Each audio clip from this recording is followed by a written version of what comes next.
Lecture de l'Antéchrist de Friedrich Nietzsche par Firmin Duval.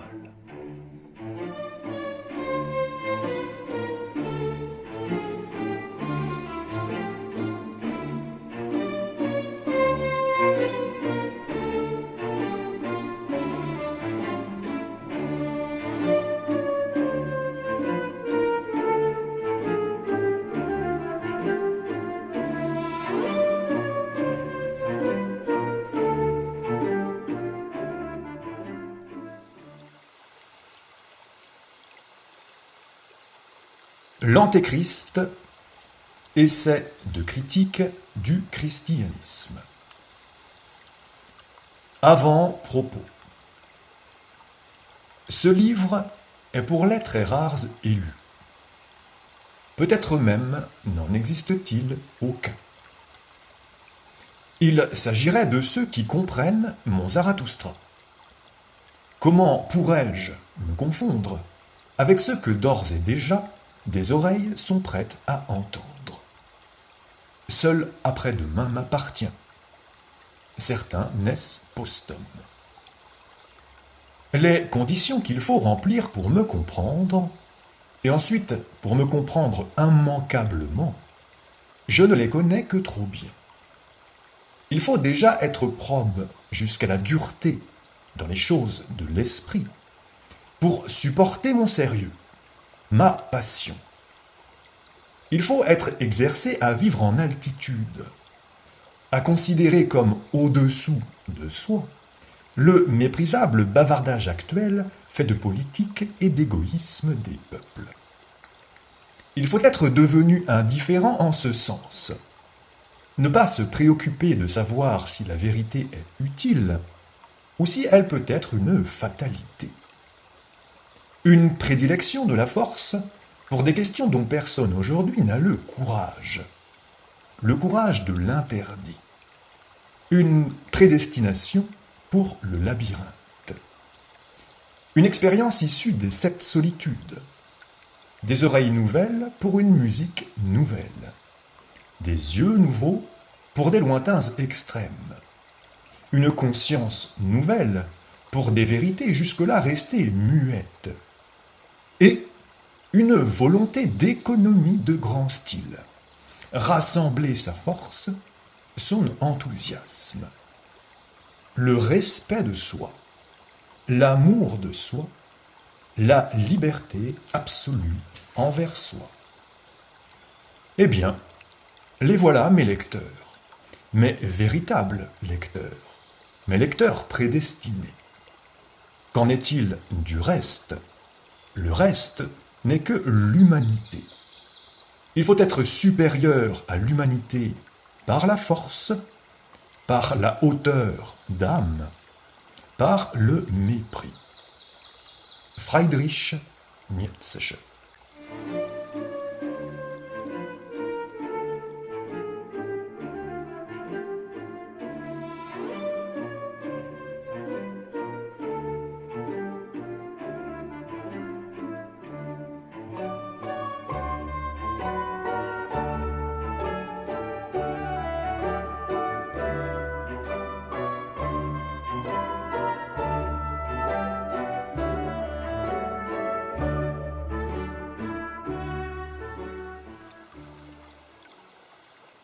Regardons-nous en face. Nous sommes des hyperboréens. Nous n'ignorons pas à quel point nous vivons à l'écart. Ni par terre, ni par mer, tu ne trouveras le chemin qui mène chez les hyperboréens. Voilà ce que Pindare savait déjà de nous. Par-delà le nord, la glace, la mort, notre vie, notre bonheur. Nous avons découvert le bonheur.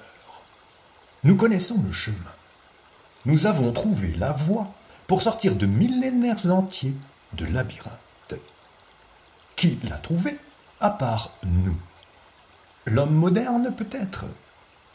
Je ne sais plus à quel saint me vouer. Je suis tout ce qui ne sait plus à quel saint se vouer.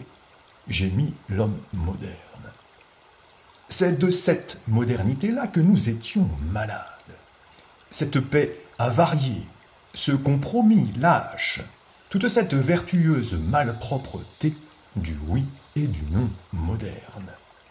Cette tolérance, cette largeur du cœur qui pardonne tout, parce qu'elle comprend tout, c'est pour nous le sirocco.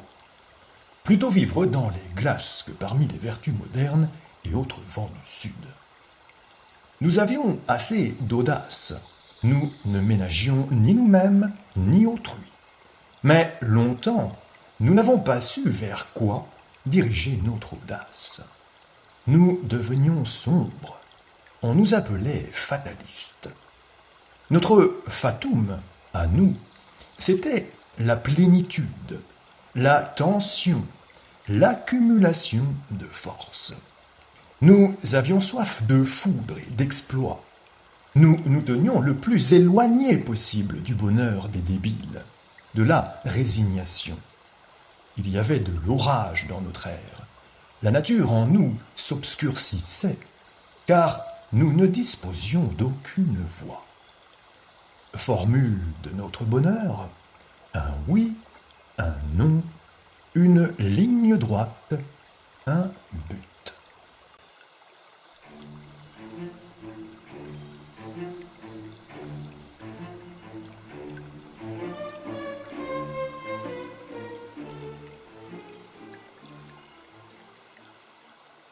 Qu'est-ce qui est bon? Tout ce qui élève en l'homme le sentiment de puissance, la volonté de puissance, sa puissance elle-même. Qu'est-ce qui est mauvais? Tout ce qui provient de la faiblesse. Qu'est-ce que le bonheur? Le sentiment que la force augmente, qu'une résistance est surmontée. Non pas la satisfaction, mais davantage de puissance. Non pas la paix en elle-même, mais la guerre. Non pas la vertu, mais l'étoffe. Vertu dans le style de la Renaissance, virtu, vertu exempte de moraline. Les faibles et les ratés doivent périr. Premier principe de notre philanthropie.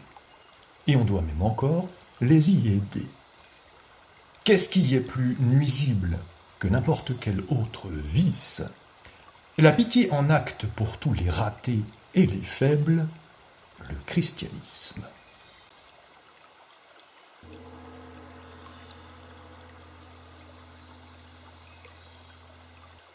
Le problème que je pose ainsi n'est pas de savoir qui doit remplacer l'humanité dans la suite des êtres. L'homme est un terme. Mais de savoir quel type d'homme on doit dresser, on doit vouloir, comme type d'une valeur plus élevée, plus digne de vivre, plus sûr d'un avenir. Ce type d'une valeur plus élevée s'est déjà assez souvent présenté, mais comme un heureux hasard, comme une exception, jamais comme le résultat d'une volonté. Au contraire, c'est lui qu'on a justement le plus redouté. Il était jusqu'ici, pour ainsi dire, la chose redoutée en soi. Et cette crainte a fait qu'on a voulu, dressé, obtenu le type contraire. L'animal domestiqué, l'animal de troupeau, l'homme animal malade, le chrétien.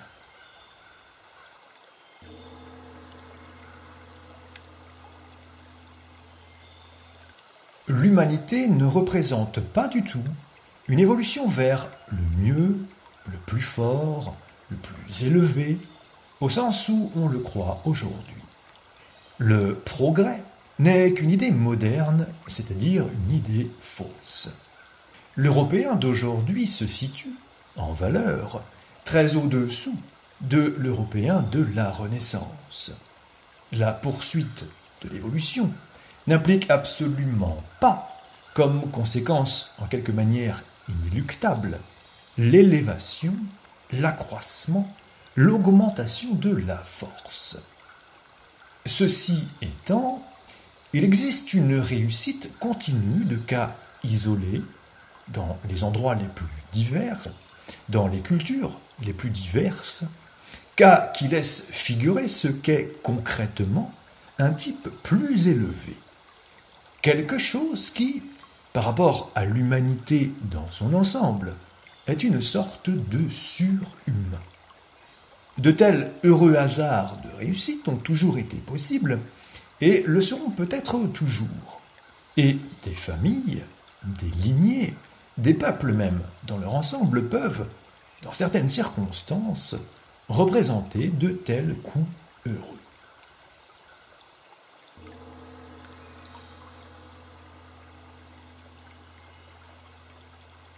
Il ne faut pas enjoliver et déguiser le christianisme. Il a livré une guerre à mort contre ce type supérieur d'homme. Il a excommunié tous les instincts fondamentaux de ce type. Il en a saisi tous les instincts pour en faire le concentré du mal, le méchant. L'homme fort comme type du réprouvé, de l'homme dépravé. Le christianisme a pris le parti de tout ce qui est faible, bas, raté. Il a institué en idéal l'opposition aux instincts de conservation de la vie forte. Il a vicié jusqu'à la raison des natures les plus fortes en esprit, en enseignant à ressentir les valeurs les plus hautes de l'intellectualité comme pécheresses, trompeuses, comme des tentations. L'exemple le plus affligeant, la corruption de Pascal, qui croyait à la corruption de sa raison par le péché originel, alors qu'elle ne l'était que par son christianisme.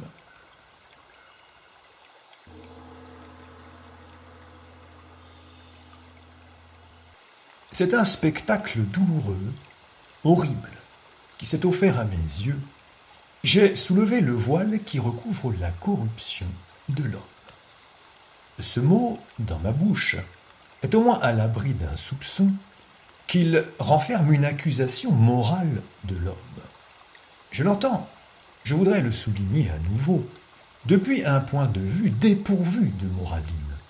Et cela, au point que j'ai justement ressenti le plus fortement cette corruption, là où jusqu'ici on aspirait le plus consciemment à la vertu, à la divinité. J'évoque la corruption, on le devine déjà, au sens de décadence. Ce que j'affirme, c'est que toutes les valeurs dans lesquelles l'humanité résume aujourd'hui tous ses désirs suprêmes sont des valeurs de décadence. J'appelle corrompu tout animal, toute espèce, tout individu qui a perdu ses instincts, qui choisit, qui préfère ce qui lui est préjudiciable. Une histoire des sentiments élevés, des idéaux de l'humanité, et il est possible qu'il me faille la raconter, serait presque du même coup une explication du pourquoi d'une telle corruption de l'homme. La vie elle-même est, d'après moi, instinct de croissance, de durée, d'accumulation de force, de puissance. Là où la volonté de puissance fait défaut, il y a déclin. Ce que j'affirme, c'est que cette volonté fait défaut dans toutes les valeurs suprêmes de l'humanité.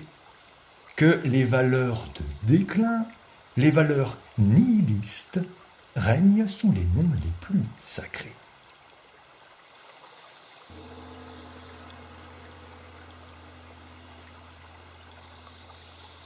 On appelle le christianisme la religion de la pitié. La pitié s'oppose aux affects toniques qui élèvent l'énergie du sentiment vital. Elle agit d'une manière dépressive. On perd de la force quand on éprouve de la pitié.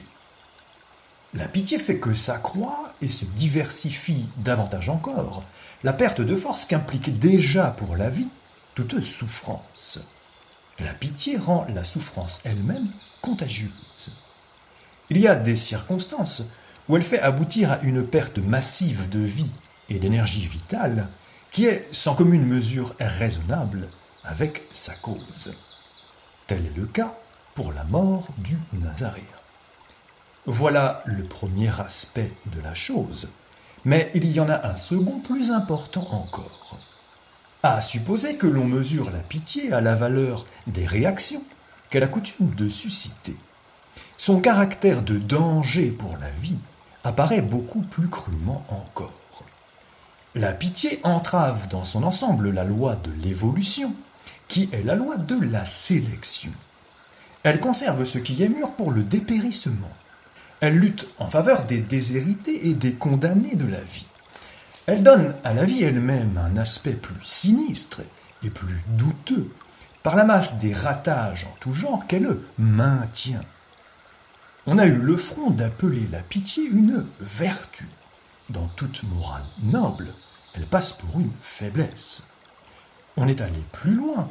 On en a fait la vertu, le sol et l'origine de toutes les vertus. Et cela du seul point de vue, chose qu'on devrait garder à l'esprit, d'une philosophie qui était nihiliste, qui se donnait pour mot d'ordre la négation de la vie. Schopenhauer avait raison en cela, même en son sens. La pitié fait nier la vie, elle la rend plus digne d'être niée. La pitié est la pratique du nihilisme. Encore une fois, cet instinct dépressif et contagieux entrave les instincts qui visent la conservation et la valorisation de la vie. Il est, tant comme multiplicateur de la misère que comme conservateur de toute misère, un instrument capital d'accroissement de la décadence. La pitié convertie au néant. On ne dit pas néant, à la place on dit au-delà, ou Dieu, ou la vraie vie, ou le nirvana, la rédemption, la béatitude. Cette rhétorique en soi inoffensive, relevant du domaine de l'idiosyncrasie religieuse et morale, apparaît beaucoup moins inoffensive dès lors que l'on comprend quelle tendance, en l'occurrence, s'enveloppe du manteau des mots sublimes, la tendance hostile à la vie. Schopenhauer était hostile à la vie. C'est pour cela que la pitié est devenue à ses yeux une vertu. Aristote, on le sait, voyait dans la pitié un état maladif et dangereux dont, selon lui, on ferait bien de venir à bout par un purgatif. Il comprenait la tragédie comme un tel purgatif. L'instinct de vie devrait faire chercher un moyen d'asséner à une telle accumulation maladive et dangereuse, telle que la représente le cas Schopenhauer, et malheureusement aussi toute notre décadence littéraire et artistique, de Saint-Pétersbourg à Paris, de Tolstoï à Wagner, un bon coup de caveçon pour qu'elle crève. Rien n'est plus malsain, au milieu de notre malsaine modernité, que la pitié chrétienne. Voilà où être médecin. Voilà où être implacable. Voilà où manier le bistouri. C'est ce qu'il nous revient de faire. C'est là notre espèce de philanthropie. C'est en cela que nous sommes philosophes, nous autres hyperboréens.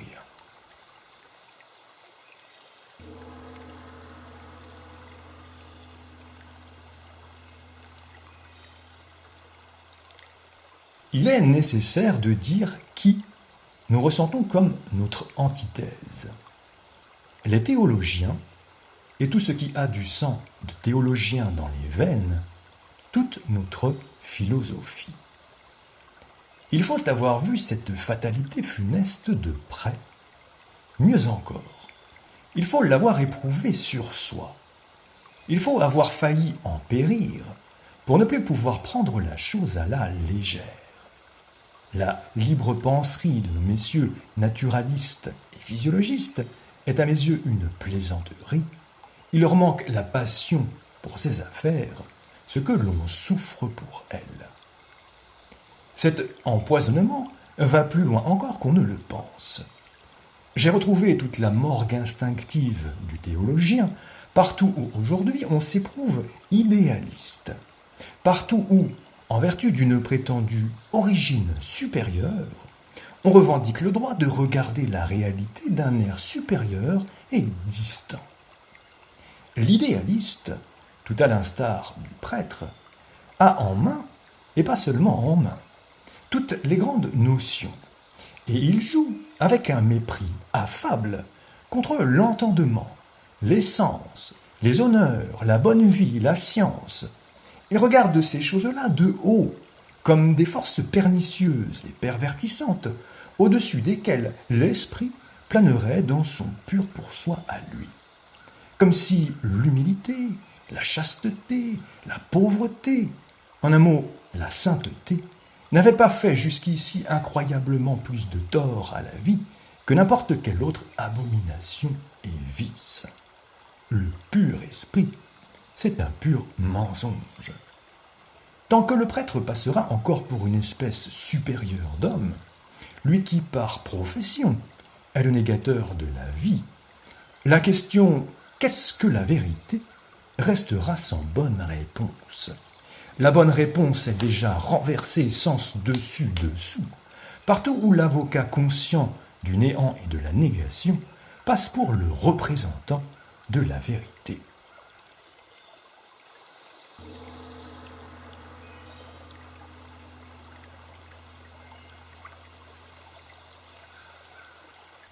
À cet instinct du théologien, moi, je fais la guerre.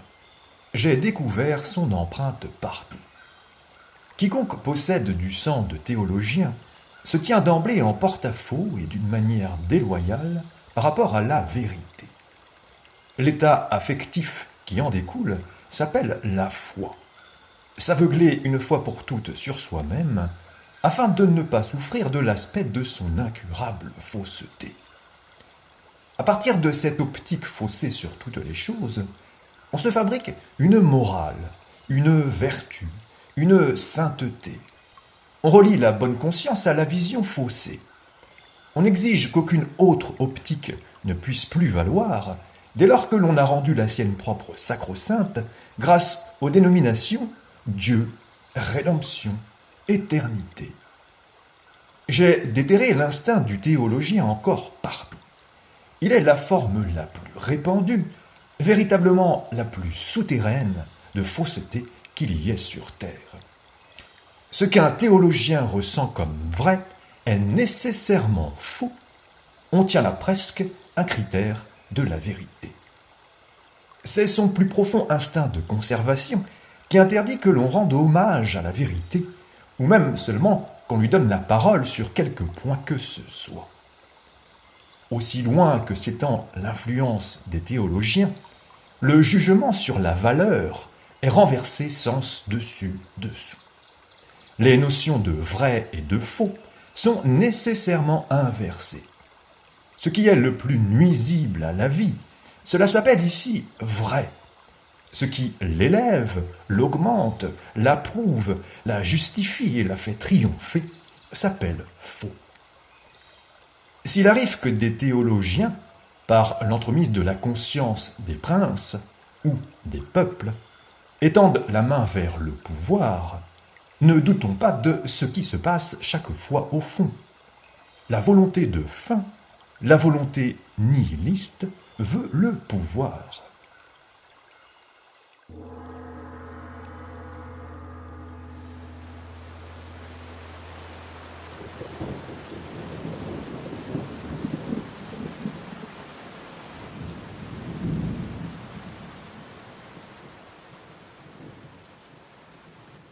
Pour ce qui concerne les Allemands, on comprend tout de suite quand je dis que la philosophie y est corrompue par le sang de théologiens. Le Pasteur protestant est le grand-père de la philosophie allemande. Le protestantisme lui-même, son peccatum original. Définition du protestantisme, hémiplégie du christianisme et de la raison. Il n'est que de prononcer le nom séminaire de Tübingen pour comprendre ce qu'est fondamentalement la philosophie allemande, une théologie insidieuse. Les Souabes sont les meilleurs menteurs d'Allemagne. Ils mentent sans même s'en apercevoir. D'où provenait l'exultation qui se répandit lors de l'entrée en scène de Kant dans le monde des savants allemands, composé aux trois quarts de fils de pasteurs et d'instituteurs. D'où venait la conviction allemande, qui même aujourd'hui trouve encore un écho, que Kant inaugurait un tournant vers le mieux. L'instinct du théologien, du savant allemand, devinait quelles possibilités s'offraient désormais de nouveau. Un chemin détourné était ouvert vers l'ancien idéal. La notion de vrai monde, l'idée de morale considérée comme essence du monde, les deux erreurs les plus pernicieuses qui soient, étaient désormais de nouveau, grâce à un doute sceptique, retorse et malin, certes pas démontrable, mais présenté comme non réfutable. La raison, les droits de la raison ne vont pas si loin. On avait fait de la réalité une illusion. On avait fait d'un monde parfaitement comprouvé, celui de l'être, la réalité. Le succès de Kant n'est qu'un succès de théologien. Tout comme Luther, tout comme Leibniz, Kant ne fut qu'une entrave de plus à la probité allemande, déjà en soi bien incertaine.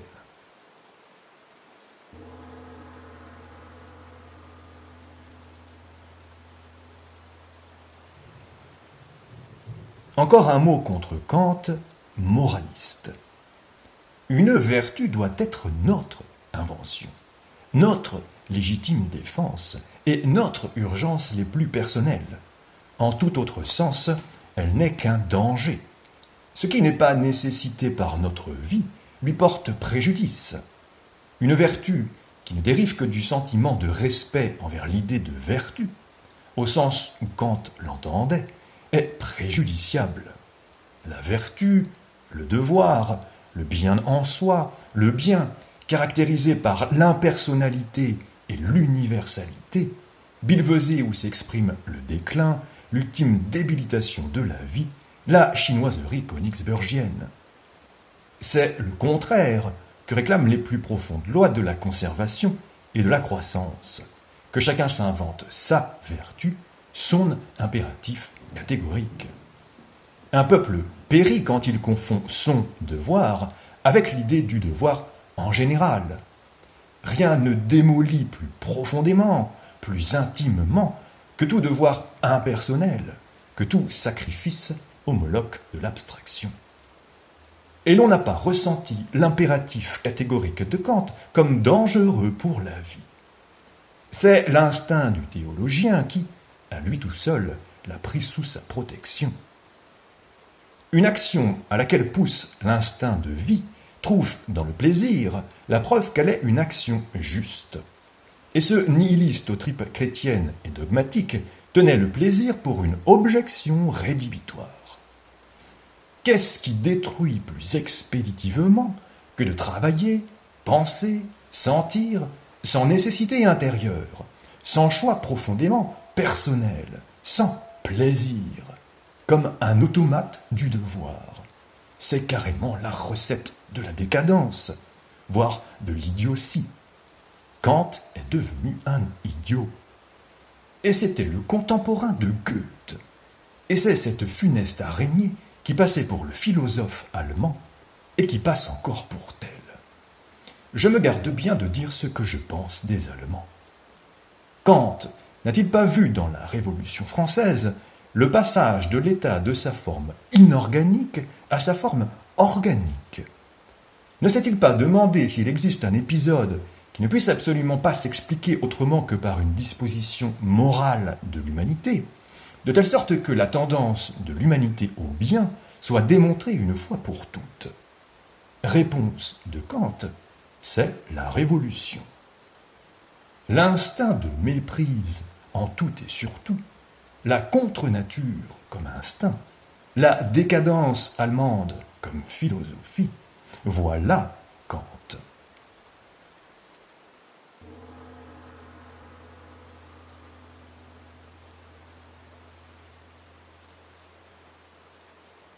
je mets à part quelques sceptiques, le type, comme il faut, de l'histoire de la philosophie. Quant au reste, il ignore les exigences élémentaires de la probité intellectuelle. Tous, tant qu'ils sont, ils font comme les mignonnes, tous ces grands exaltés, ces phénomènes.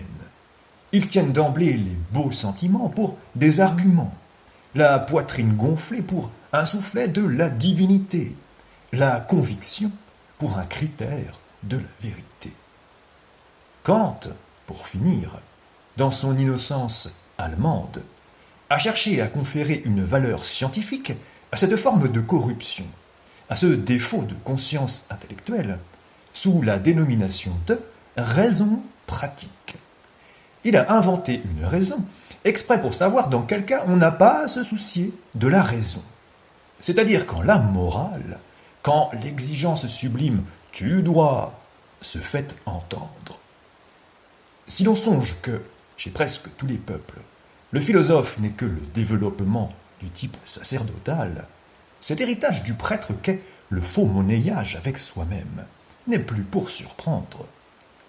Lorsque l'on a des devoirs sacrés, par exemple amender, sauver, racheter des hommes, lorsqu'on porte la divinité dans sa poitrine, lorsqu'on est le porte-parole des impératifs de l'au-delà, on se tient d'emblée avec une telle mission, bien au-dessus de toutes les évaluations qui relèvent du simple entendement. On est soi-même déjà sanctifié par un tel devoir, soi-même relevant déjà d'un ordre supérieur. Le prêtre, que lui importe la science, il se tient trop haut perché pour elle. Et c'est le prêtre qui jusqu'ici a dominé. C'est lui qui fixait les notions de vrai et de faux.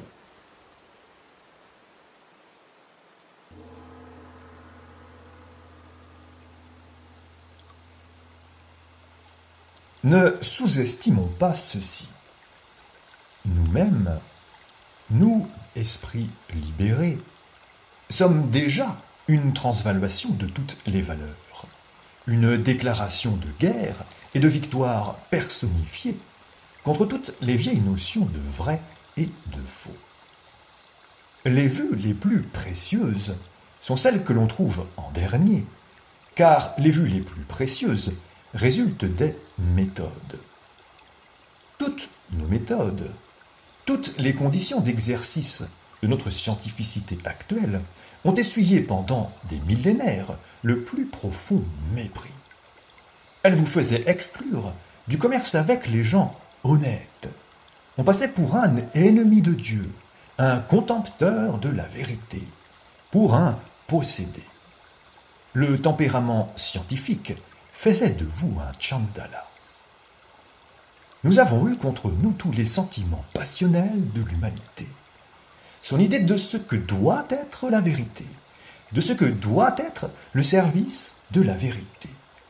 Tous les « tu dois » étaient jusqu'ici dirigés contre nous. Nos objets, nos pratiques, notre manière tranquille, prudente, méfiante, tout cela lui paraissait parfaitement indigne et méprisable. Finalement, on aurait quelques raisons de se demander si ce n'est pas un goût esthétique qui a tenu l'humanité dans un si long aveuglement. Elle demandait à la vérité un effet pittoresque. Elle demandait du même coup à l'homme de la connaissance de contredire fortement les sens. C'est notre modestie qui a heurté le plus longtemps son goût. Oh, comme ils devinèrent cela, c'est d'un don de Dieu.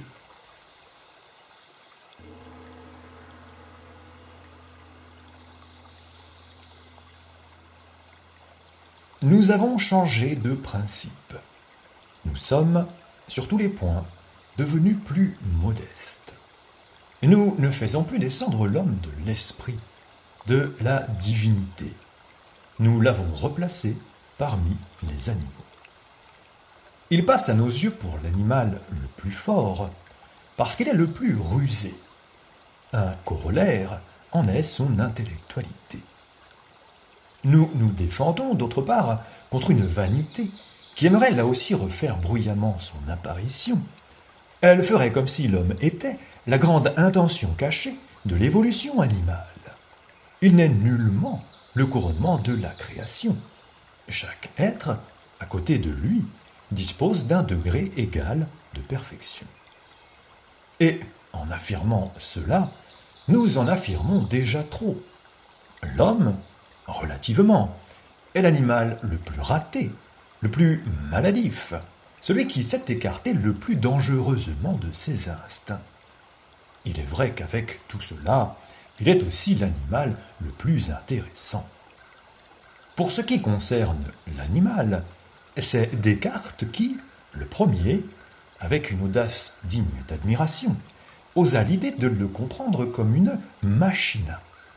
Toute notre physiologie s'efforce d'apporter la preuve de cette thèse. Logiquement, nous ne mettons plus l'homme à part, comme le faisait encore Descartes. Tout ce que l'on peut aujourd'hui comprendre de l'homme est exactement circonscrit par les limites où l'on peut le comprendre comme une machine. Autrefois, on assignait à l'homme la volonté libre, comme héritage d'un ordre supérieur. Aujourd'hui, nous lui avons même ôté la volonté, au sens où l'on n'a plus le droit d'entendre par là une faculté. La volonté n'agit pas, elle ne met pas en mouvement. Jadis, on voyait dans la conscience de l'homme, dans son esprit, la preuve de son origine supérieure, de sa divinité. Pour rendre l'homme accompli, on lui conseillait de rentrer en lui-même ses sens, à la manière de la tortue, de cesser tout commerce avec ce qui est terrestre, d'abandonner son enveloppe mortelle. Ne restait alors de lui que l'essentiel, le pur esprit. Là-dessus aussi, nous nous sommes ravisés. La conscience, l'esprit, passe justement à nos yeux pour un symptôme de relative imperfection de l'organisme. Un essai, un tâtonnement, une méprise, un effort qui fait inutilement dépenser beaucoup de forces nerveuses. Nous nions que quoi que ce soit de parfait puisse être réalisé consciemment. Le pur esprit, c'est une pure sottise. Si nous oublions dans nos comptes le système nerveux et l'essence, l'enveloppe mortelle, nous faisons un bien mauvais calcul, et voilà tout.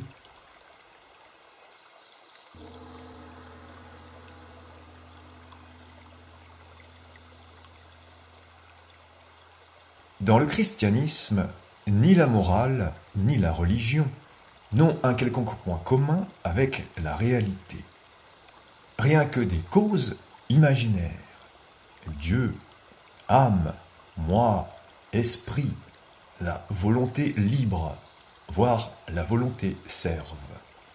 Rien que des effets imaginaires. Péché, rédemption, grâce, châtiment, rémission des péchés. Un commerce entre des êtres imaginaires. Dieu, esprit, âme.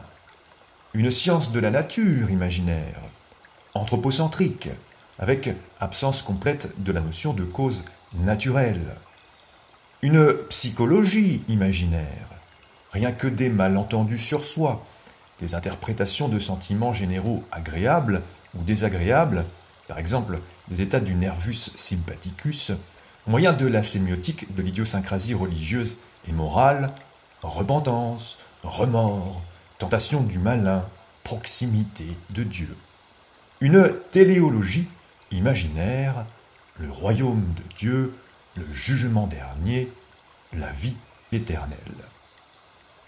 Cet univers de pure fiction se distingue, tout à son désavantage, de celui des rêves, en ceci que le rêve reflète la réalité, tandis que lui la fausse, la dévalorise, la nie. Une fois inventée la notion de nature, pour l'opposer à celle de Dieu, il fallait que le mot naturel devienne synonyme de condamnable. Cet univers de pure fiction prend ses racines dans la haine envers le naturel, la réalité. Il est l'expression d'un profond malaise face au réel. Mais voilà que tout s'éclaircit. Qui, seul, a donc des raisons de vouloir s'échapper de la réalité par le mensonge? Celui qui en souffre. Mais souffrir de la réalité signifie être une réalité sinistrée. La prépondérance des sentiments de déplaisir sur ceux de plaisir est la cause de cette morale et de cette religion fictive. Or, une telle prépondérance fournit la formule même de la décadence.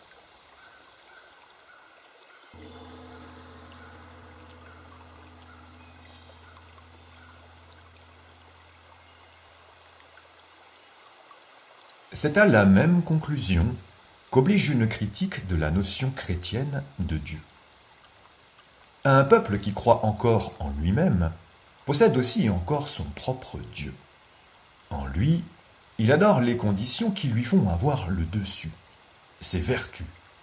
Il responsabilise un être que l'on peut remercier du plaisir qu'il prend à lui-même, de son sentiment de puissance.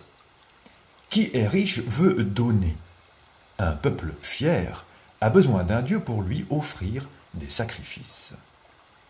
La religion, dans les limites de ces conditions, est une forme de reconnaissance. On est reconnaissant de ce que l'on est soi-même, c'est pour cela que l'on a besoin d'un Dieu. Il faut qu'un tel Dieu puisse être utile et nuisible. Il faut qu'il puisse être ami et ennemi. On l'admire dans le bien comme dans le mal. La castration antinaturelle d'un Dieu, pour le réduire à un Dieu du bien, ne serait en l'occurrence nullement chose à souhaiter. On a besoin du Dieu méchant autant que du Dieu bon. On ne doit assurément pas sa propre existence précisément à la tolérance, à la philanthropie. Qu'importerait un Dieu qui ne connaîtrait pas la colère, la vengeance, l'envie, la raillerie, la ruse, la violence, auquel, par exemple, ne seraient pas connues les ardeurs enchanteresses de la victoire et de l'extermination. On ne comprendrait pas un tel Dieu. Pourquoi l'aurait-on alors? À dire vrai, quand un peuple périt, quand il sent disparaître définitivement sa foi en l'avenir, son espoir de liberté, quand la soumission s'impose à lui comme la première nécessité, les vertus de l'homme soumis comme les conditions de sa survie, alors il faut que son Dieu change lui aussi. Il devient maintenant froussard, poltron, modeste. Il conseille la paix de l'âme, l'abandon de la haine, la tolérance, l'amour de l'ami, mais aussi de l'ennemi. Il moralise constamment. Il va se fourrer dans le repère de toutes les vertus privées. Il devient un Dieu pour tout un chacun, un simple particulier, cosmopolite. Jadis, il représentait un peuple, la force d'un peuple, tout ce qu'il y a d'agressif et d'assoiffé de puissance dans l'âme d'un peuple. Maintenant, il n'est plus que le bon Dieu. En réalité, il n'y a pas d'autre alternative pour les dieux. Ou bien ils sont la volonté de puissance, et tout ce temps ils seront dieux d'un peuple, ou bien ils sont au contraire l'impuissance face à la puissance, et alors ils deviennent nécessairement bons.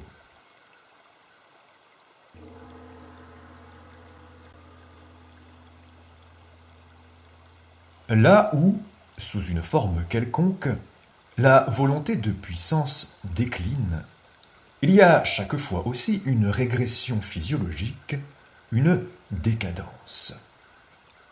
La divinité de la décadence, circoncise de ses vertus et pulsions les plus viriles, devient désormais nécessairement le dieu des régressifs physiologiques, le dieu des faibles. Il ne s'appelle évidemment pas les faibles, il s'appelle les bons. On comprend, sans qu'il faille mettre les points sur les i, à partir de quel moment de l'histoire la fiction dualiste entre un Dieu bon et un Dieu méchant commence à devenir possible.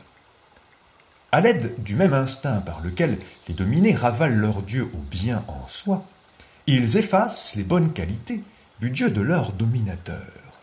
Ils se vengent de leur maître en diabolisant leur Dieu. Le bon Dieu, au même titre que le diable, tous deux produits de la décadence. Comment peut-on aujourd'hui encore accorder le bénéfice de l'ingénuité aux théologiens chrétiens, au point de décréter avec eux que le passage de l'idée de Dieu, du Dieu d'Israël, du Dieu d'un peuple, au Dieu chrétien, à l'incarnation de tout bien, est un progrès? C'est cependant ce que fait Renan, comme si Renan pouvait prétendre à l'ingénuité. C'est le contraire qui saute aux yeux. Lorsque les conditions de la vie ascendante, lorsque tout ce qui est fort, hardi, dominateur, fier, sont éliminés de l'idée de Dieu, lorsqu'il est rabaissé pas à pas au symbole d'une canne pour les épuiser, une planche de salut pour tous ceux qui se noient, lorsqu'il devient, par excellence, le Dieu des pauvres gens, le Dieu des pécheurs, le Dieu des malades, et que le prédicat sauveur, rédempteur, seul reste, pour ainsi dire, le prédicat du Dieu en soi. Que cache une telle métamorphose, une telle réduction du divin? Le royaume de Dieu, il est vrai, s'en est trouvé agrandi.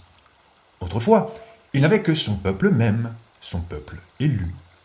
Entre-temps, tout comme son peuple, il est parti en exil, en errance. Il ne s'est depuis jamais plus établi nulle part, jusqu'à se sentir partout chez lui, ce grand cosmopolite, jusqu'à se prévaloir du grand nombre et de la moitié de la terre. Mais le Dieu du grand nombre, le démocrate parmi les dieux, n'est cependant pas devenu un fier Dieu païen. Il est resté juif. Il est resté le Dieu des tordus, le Dieu de tous les coins et recoins ténébreux, de tous les quartiers malsains de l'univers entier. Son empire universel, aujourd'hui comme hier, est un empire des bas-fonds, un hôpital, un empire du souterrain, un empire du ghetto. Et lui-même, si blême, si faible, si décadent. Même les plus blêmes d'entre les blêmes, messieurs les métaphysiciens, les albinos du concept, se sont rendus maîtres de lui. Ils ont si longtemps tissé leur toile d'araignée autour de lui que, hypnotisé par leurs mouvements, il est lui-même devenu araignée, métaphysicus. Dès lors, il a lui-même filé la toile de son propre univers, subspécié Spinoza. Dès lors, il s'est transfiguré en une chose de plus en plus mince et blême. Il est devenu idéal, esprit pur, absolutum, chose en soi. Déclin d'un Dieu, Dieu est devenu chose en soi.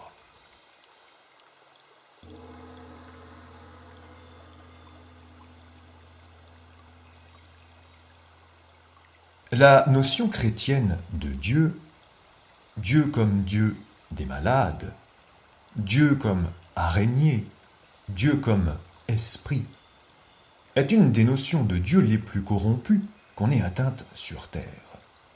Elle représente peut-être même, dans l'évolution descendante des types de Dieu, l'extrême étiage.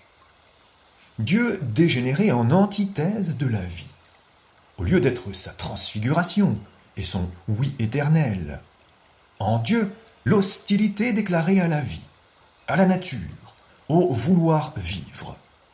Dieu, formule de toute calomnie de l'ici-bas, de tout mensonge de l'au-delà. En Dieu, le néant divinisé, la volonté de néant sanctifiée.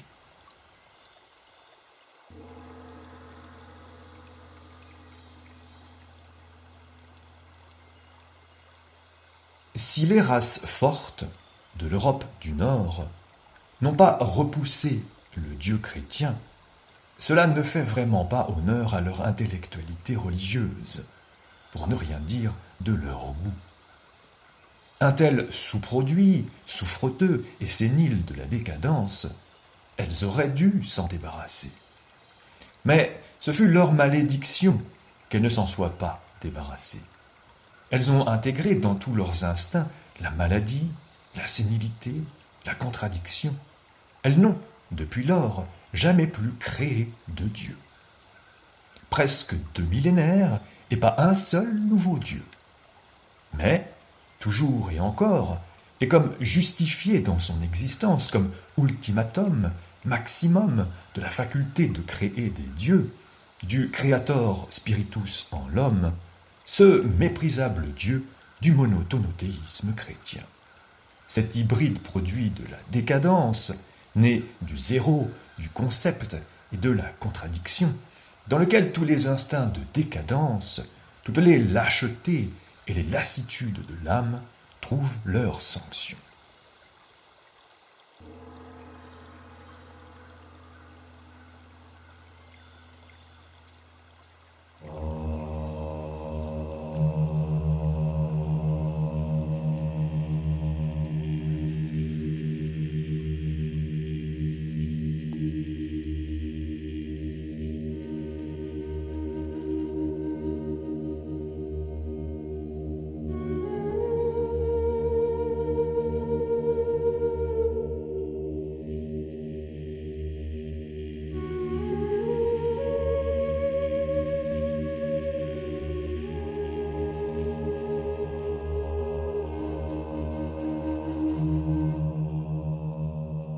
Par ma condamnation du christianisme, je ne voudrais pas avoir porté préjudice à une religion analogue qui l'emporte sur lui par le nombre des fidèles, le bouddhisme.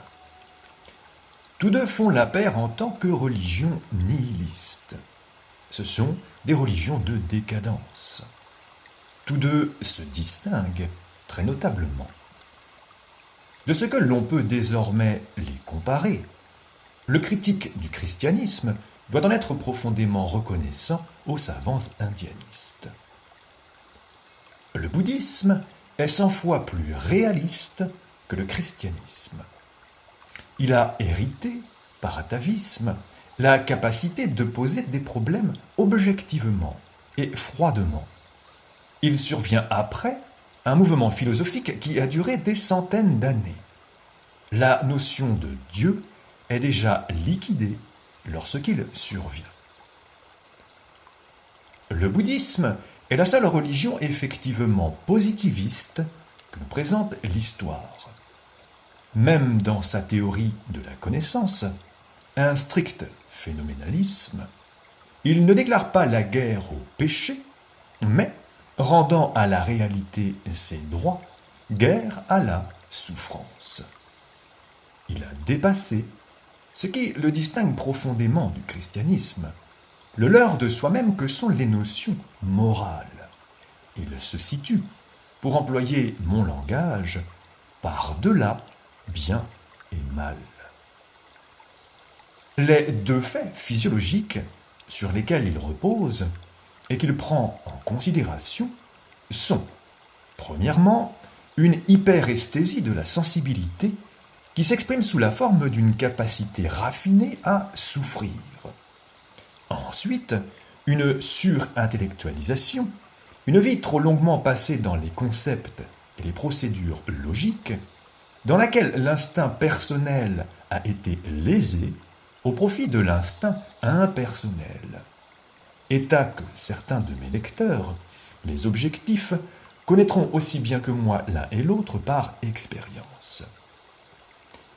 En raison de ces conditions physiologiques, s'est produite une dépression. Contre celle-ci, Bouddha procède hygiéniquement. Il emploie contre elle la vie au grand air, la vie vagabonde, la modération et le discernement dans l'alimentation, la prudence à l'égard des boissons spiritueuses, la prudence également à l'égard de tous les affects qui font faire de la bile, qui échauffe le sang, l'absence de soucis à son propre sujet et au sujet des autres. Il exige des représentations qui soit procurent la paix, soit mettent de belle humeur. il invente des moyens pour se déshabituer des autres. Il conçoit la bonté, le fait d'être bon, comme ce qui encourage à la santé. La prière est exclue, aussi bien que l'ascèse. Pas d'impératif catégorique, nulle contrainte d'aucune sorte. Pas même à l'intérieur de la communauté monastique, on peut en ressortir. Tout cela ne serait que le moyen d'exacerber cette hyperesthésie. C'est aussi pour la même raison qu'il n'exige pas la guerre contre ceux qui pensent autrement. Sa doctrine se défend plus que tout contre le sentiment de vengeance, l'aversion, le ressentiment. Ce n'est pas l'hostilité qui met fin à l'hostilité. Tel est le touchant refrain de tout le bouddhisme. Et cela à bon droit. Voilà justement des affects qui seraient parfaitement malsains du point de vue de l'intention principale du régime. Il combat la lassitude intellectuelle qu'il rencontre et qui s'exprime dans une trop grande objectivité, c'est-à-dire un affaiblissement de l'intérêt individuel, une perte de pesanteur, d'égoïsme, au moyen d'un strict retour des préoccupations, même les plus intellectuelles, à la personne. Dans la doctrine de Bouddha, l'égoïsme devient un devoir. Une seule chose est nécessaire, comment te libérer, toi, de la souffrance, règle et délimite l'ensemble du régime intellectuel. On peut éventuellement se rappeler cet Athénien, Socrate, qui, jusque dans le domaine des problèmes, éleva l'égoïsme personnel à la moralité.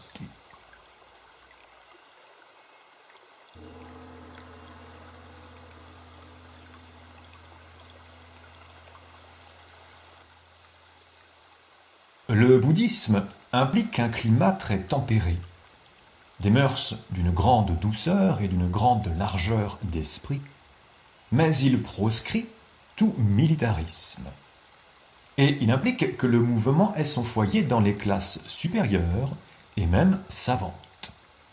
On veut la belle humeur, le calme, l'absence de désir comme but suprême, et ce but, on l'atteint. Le bouddhisme n'est pas une religion où l'on ne fait qu'aspirer à la perfection, le parfait y est la norme. Dans le christianisme, ce sont les instincts des dominés et des opprimés qui viennent au premier plan. Ce sont les classes les plus basses qui cherchent en lui leur salut.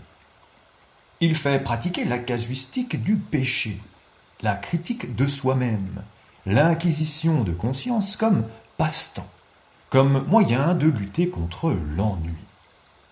Il fait constamment maintenir, par la prière, la passion envers un être puissant, appelé Dieu. Il tient le souverain bien pour hors d'atteinte, pour un présent, pour une grâce.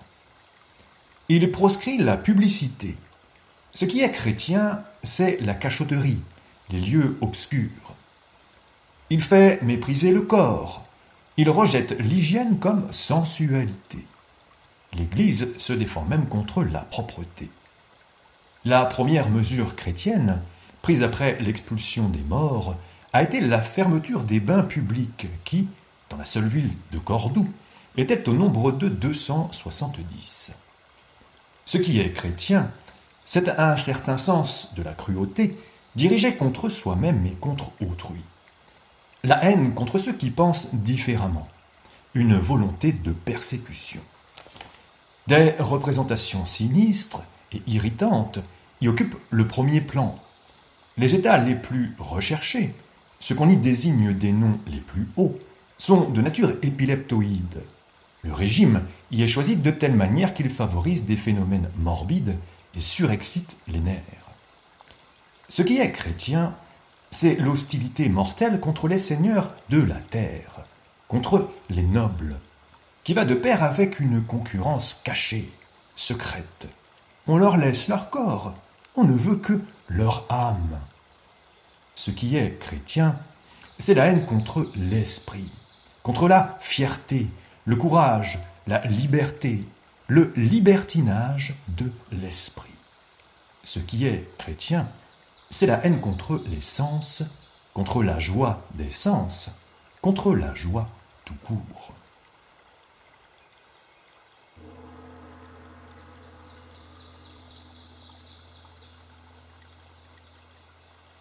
Le christianisme, lorsqu'il quitta son premier terrain, les classes les plus basses, les bas-fonds, lorsqu'il partit en quête de puissance chez les peuples barbares, n'avait plus pour condition uniquement des hommes fatigués, mais aussi des hommes qui, intérieurement, étaient comme retournés à l'état sauvage et se déchiraient. L'homme fort, mais raté. Le mécontentement de soi-même, la souffrance devant soi-même, n'est pas ici, comme chez les bouddhistes, une hyperesthésie et une excessive susceptibilité à la douleur, mais débouche au contraire sur un très puissant désir de faire mal, de se décharger de sa tension intérieure dans des actions et des représentations haineuses. Le christianisme avait besoin de notions et de valeurs barbares afin de se rendre maître des barbares. Ainsi, du sacrifice des premiers-nés, du sang bu à la scène, du mépris envers l'esprit et la culture, de la torture sous toutes ses formes, physiques et morales, de la pompe grandiose du culte.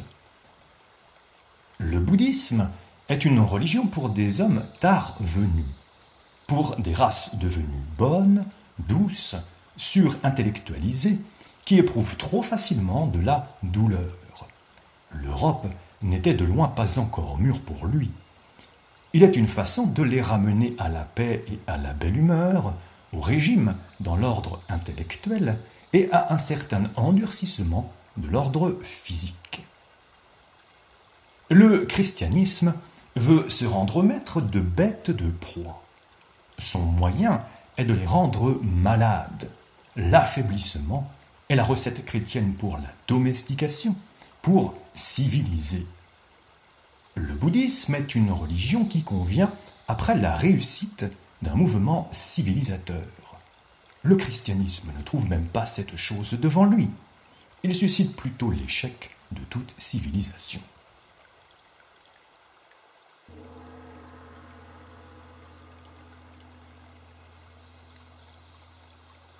Le bouddhisme, répétons-le, est 100 fois plus froid, plus véridique, plus objectif. Il n'a pas besoin de rendre convenable à ses yeux sa souffrance, sa susceptibilité à la souffrance, au moyen de l'interprétation du péché. Il ne fait que dire ce qu'il pense, je souffre. Pour le barbare, au contraire, la souffrance n'a rien de convenable. Il a d'abord besoin d'une exégèse pour s'avouer le fait qu'il souffre. Son instinct l'oriente plutôt vers la dénégation de la souffrance, vers le subir en silence. C'est là que le mot diable a été un bienfait. On disposait d'un ennemi très puissant et redoutable. Il n'y avait plus de honte à souffrir d'un tel ennemi. Il y a, au fond du christianisme, quelques finesses qui ressortissent à l'Orient. Avant tout, il sait qu'il est parfois tout à fait indifférent qu'une chose soit vraie, mais de la plus haute importance qu'on la croie vraie. La vérité et la foi en la vérité de quelque chose, deux domaines d'intérêt tout à fait séparés, presque des domaines antithétiques. On parvient à l'un et à l'autre par des voies foncièrement différentes.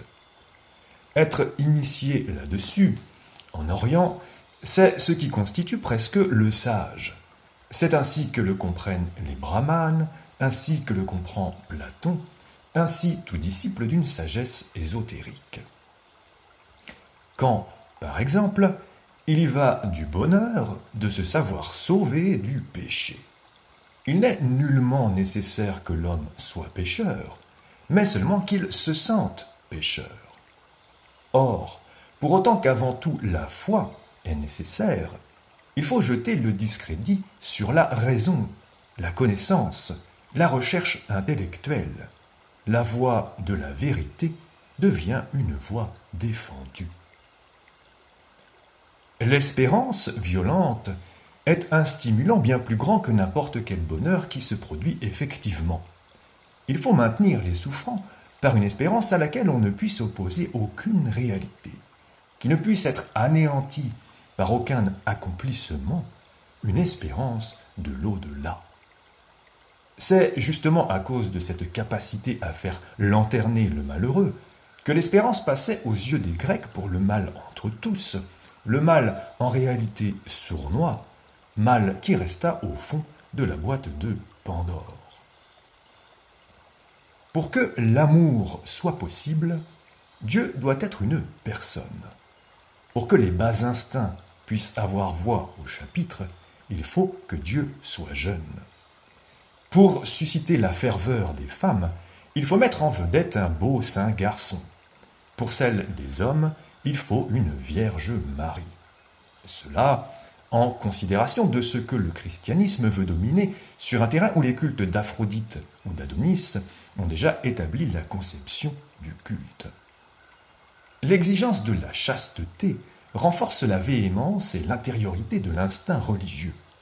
Elle rend le culte plus ardent, plus exalté, plus fervent. L'amour est l'état dans lequel l'homme est le mieux disposé à voir les choses telles qu'elles ne sont pas. La force d'illusion y est à son comble, ainsi que la force d'adoucissement, de sublimation. Dans l'amour, on supporte plus qu'à l'ordinaire, on tolère tout. Il s'agissait d'inventer une religion où l'on puisse aimer. Cela permet de dissimuler ce qu'il y a de pire dans la vie. On ne le voit même plus. Voici pour les 3 vertus chrétiennes, la foi, l'amour, l'espérance. Moi, je les appelle les 3 astuces chrétiennes. Le bouddhisme est trop tardif, trop positiviste pour recourir à ce genre d'ingéniosité.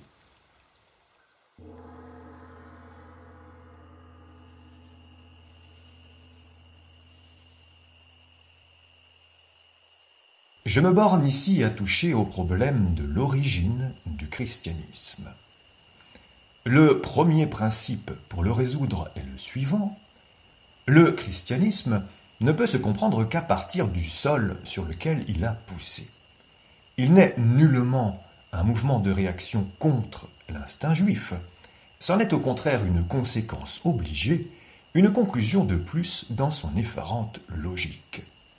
Dans la formule même du Sauveur, le salut vient des Juifs. Le second principe est le suivant.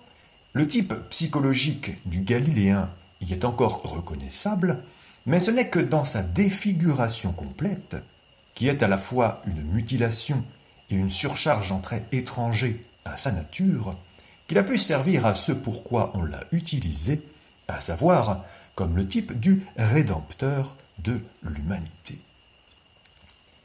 Les Juifs sont le peuple le plus remarquable de l'histoire universelle, en ceci que face à la question qui leur fut posée de l'être ou du non-être, ils préférèrent être à tout prix, avec une lucidité parfaitement inquiétante, puisque le prix en question était la falsification radicale de toute nature, de tout naturel, de toute réalité, de tout le monde intérieur aussi bien qu'extérieur.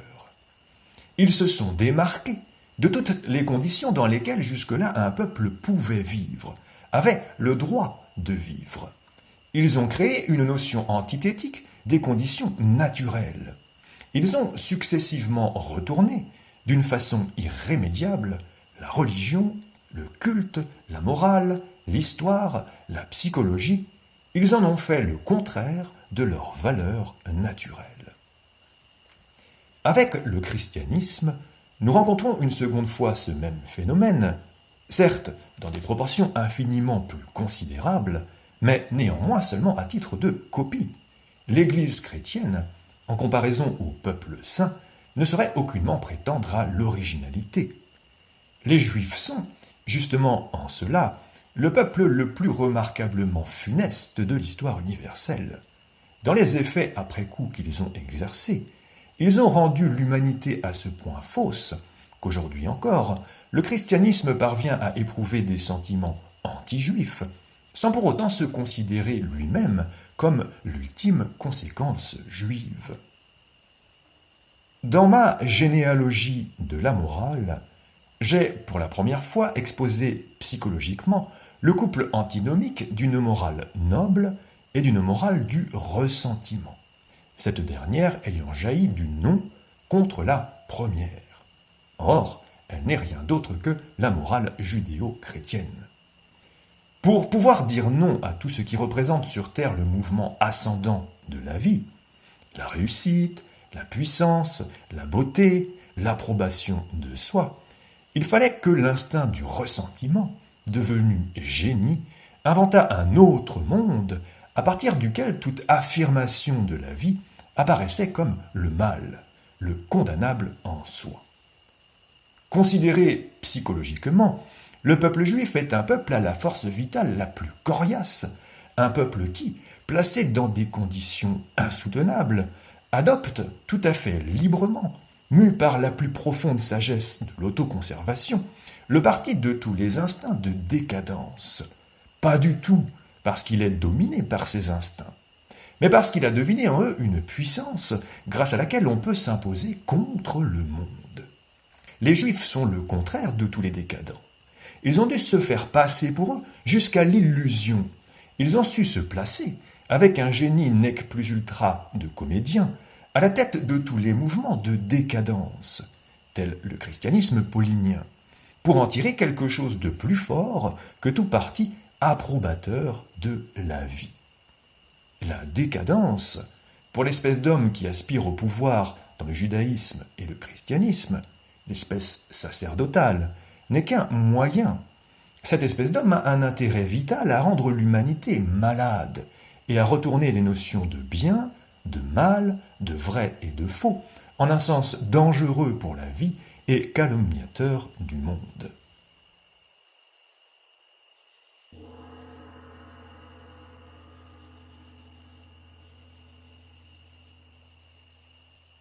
L'histoire d'Israël possède une valeur inestimable en tant qu'histoire type de toute dénaturation des valeurs naturelles. J'en indique 5 faits qui l'attestent. À l'origine, surtout à l'époque de la royauté, Israël aussi avait un rapport juste, c'est-à-dire naturel, avec les choses. Son Yahweh exprimait la conscience de sa puissance, la joie prise à lui-même, l'espérance en lui-même. En lui, on attendait la victoire et le salut. Avec lui, on faisait confiance en la nature pour qu'elle donne ce dont le peuple a besoin, avant tout la pluie. Yahweh est le Dieu d'Israël et par conséquent le Dieu de la justice. C'est la logique de tout peuple qui se trouve en état de puissance et qui en éprouve bonne conscience.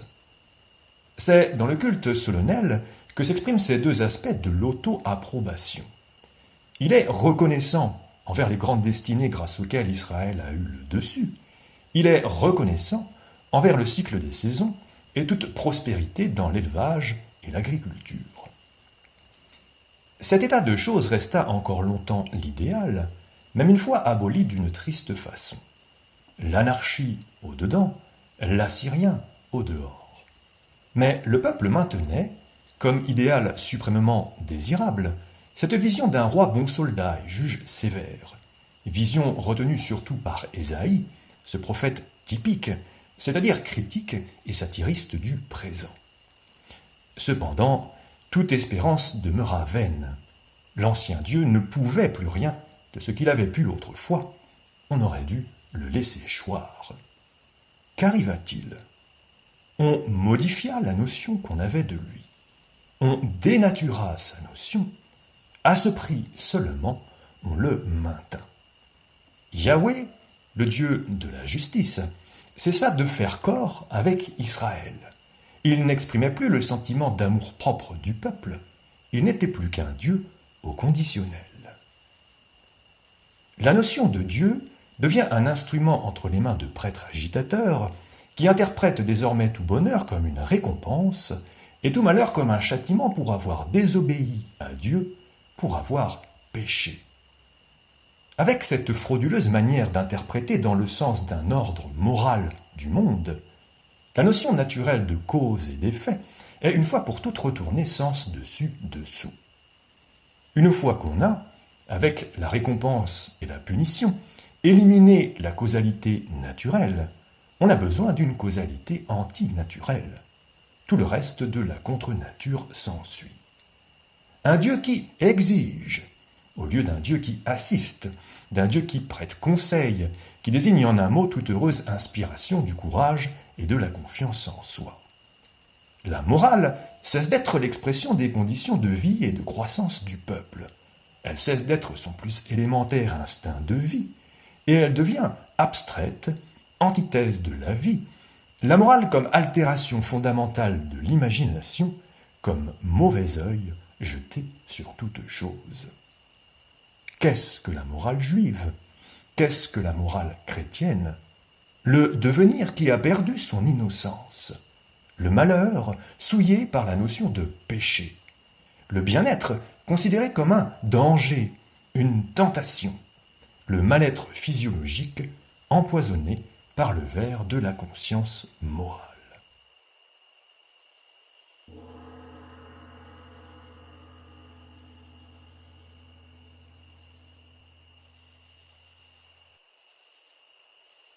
La notion de Dieu faussée, la notion de morale faussée.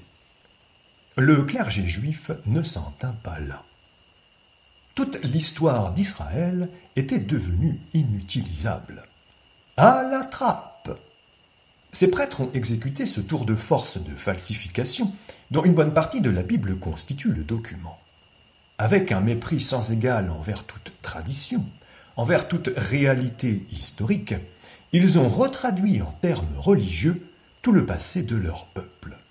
C'est-à-dire qu'ils en ont fait un stupide mécanisme de salut, faute contre Yahweh et châtiment, piété envers Yahweh et récompense.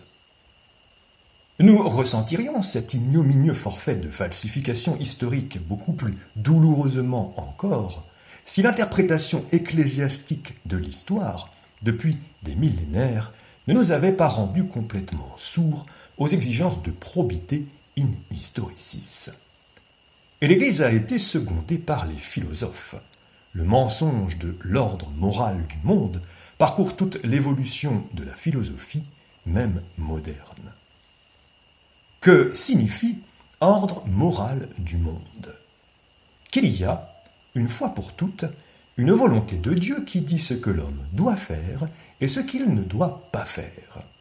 Que la valeur d'un peuple, d'un individu, se mesure au degré d'obéissance à la volonté de Dieu. Que dans les destinées des peuples, des individus, la volonté de Dieu se manifeste d'une manière dominante, c'est-à-dire comme principe de châtiment et de récompense en fonction du degré d'obéissance.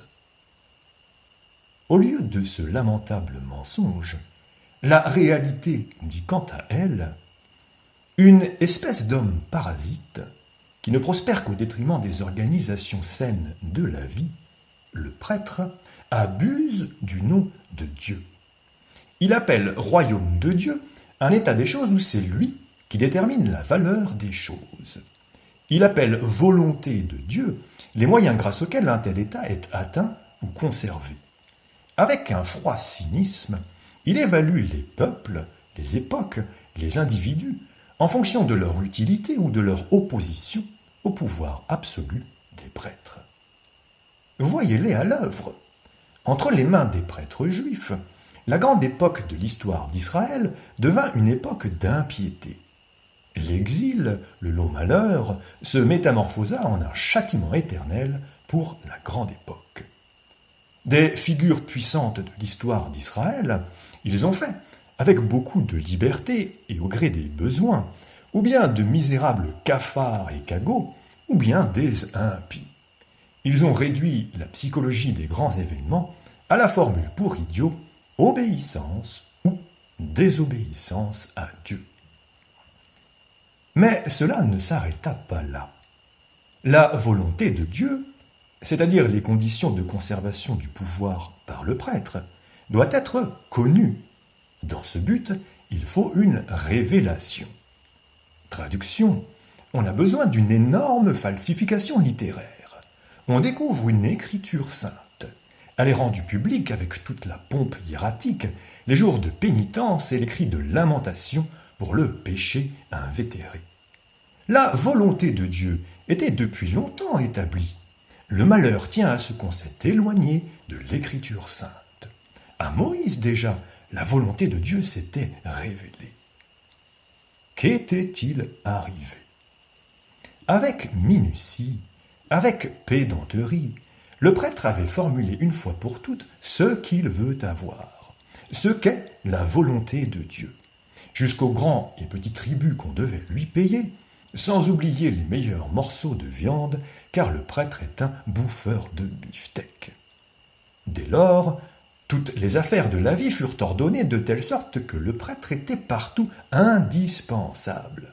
Dans toutes les circonstances naturelles de la vie, naissance, mariage, maladie, mort, pour ne rien dire du sacrifice, le repas, le saint parasite faisait son apparition pour les dénaturer, dans son langage, pour les sanctifier.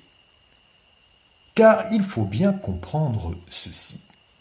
Toute coutume naturelle, toute institution naturelle, État, appareil judiciaire, mariage, secours aux malades et aux indigents, toute exigence inspirée par l'instinct vital, bref, tout ce qui a sa valeur en soi, devient, à cause du parasitisme du prêtre ou de l'ordre moral du monde, complètement dénué de valeur, une anti-valeur. Il lui faut donc une autorisation. Une puissance qui confère la valeur est nécessaire. Le prêtre dévalorise, profane la nature. C'est à ce prix qu'il peut subsister. La désobéissance à Dieu, c'est-à-dire au prêtre, à la loi, prend désormais le nom de péché. Les moyens de se réconcilier avec Dieu sont, bien entendu, des moyens par lesquels l'asservissement au prêtre se trouve encore plus solidement garanti. Seul le prêtre sauve. En matière de psychologie, on constate que les péchés sont indispensables dans toute société organisée par les prêtres. Les péchés sont le véritable levier du pouvoir. Le prêtre vit du péché. Il a besoin que l'on pêche. Principe suprême, Dieu pardonne à celui qui fait pénitence. Traduction, à celui qui se soumet au prêtre.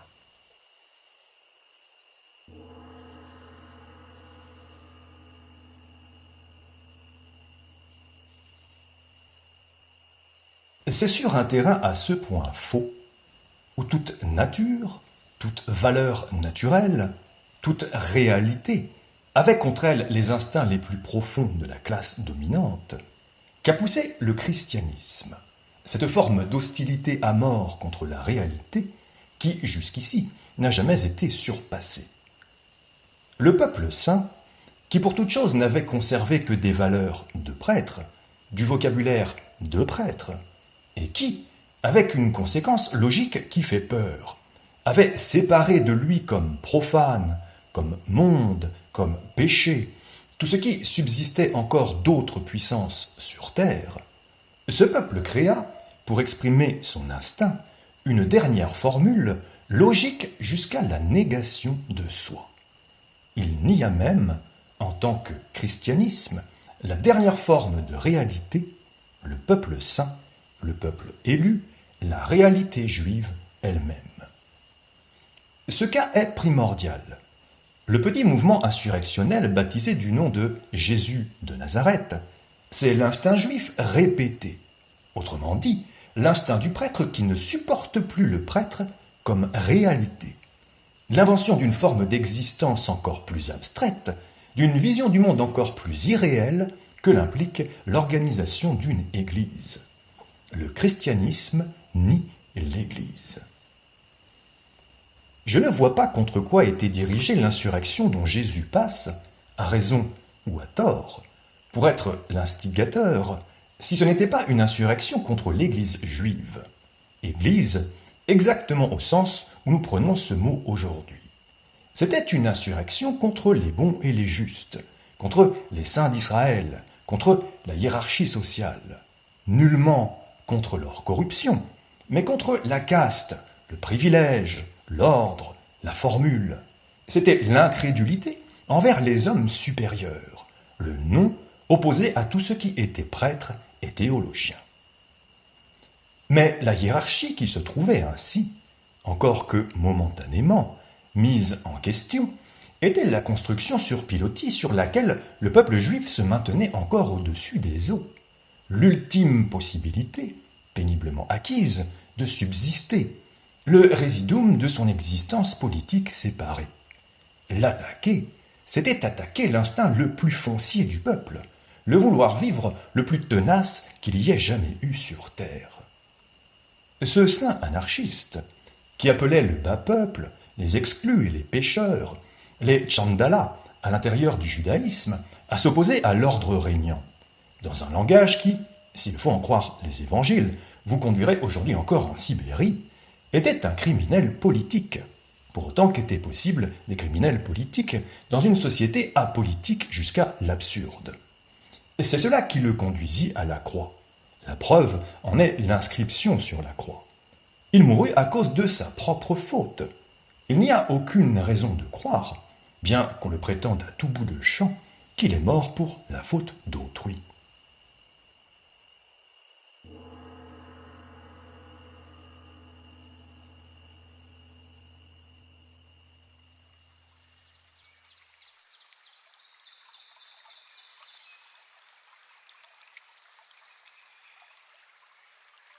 C'est un questionnement complètement différent de se demander s'il avait bien conscience de cette opposition, ou s'il a seulement été perçu comme un tel opposant.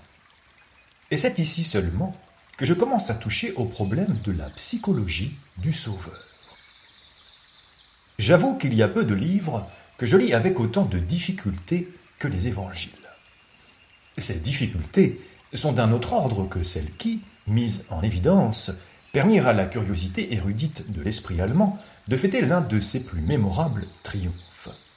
Le temps est loin où, à mon tour, comme tout jeune érudit, je dégustais, avec la lenteur avisée d'un philologue raffiné, l'œuvre de l'incomparable Strauss. J'avais alors 20 ans. Maintenant, je suis trop sérieux pour cela. Que m'importent les contradictions de la tradition? Comment donc peut-on appeler tradition des légendes hagiographiques? Les histoires de saints sont la plus équivoque des littératures qu'on puisse imaginer. Y appliquer la méthode scientifique, alors qu'on ne dispose d'aucun autre document, voilà une entreprise qui me paraît condamnée d'avance, simple passe-temps d'érudit.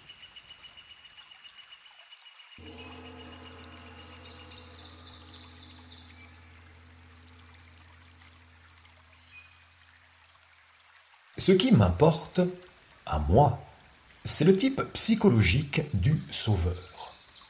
Ce type pourrait bien se trouver dans les évangiles en dépit des évangiles, tout mutilé ou encore surchargé de traits étrangers. De même que celui de François d'Assise est conservé dans ses légendes malgré ses légendes. Il ne m'importe pas du tout de connaître la vérité sur ce qu'il a fait, ce qu'il a dit, sur les circonstances exactes de sa mort, mais de savoir si l'on peut encore, en quelque façon, se représenter son type, s'il transparaît de la tradition.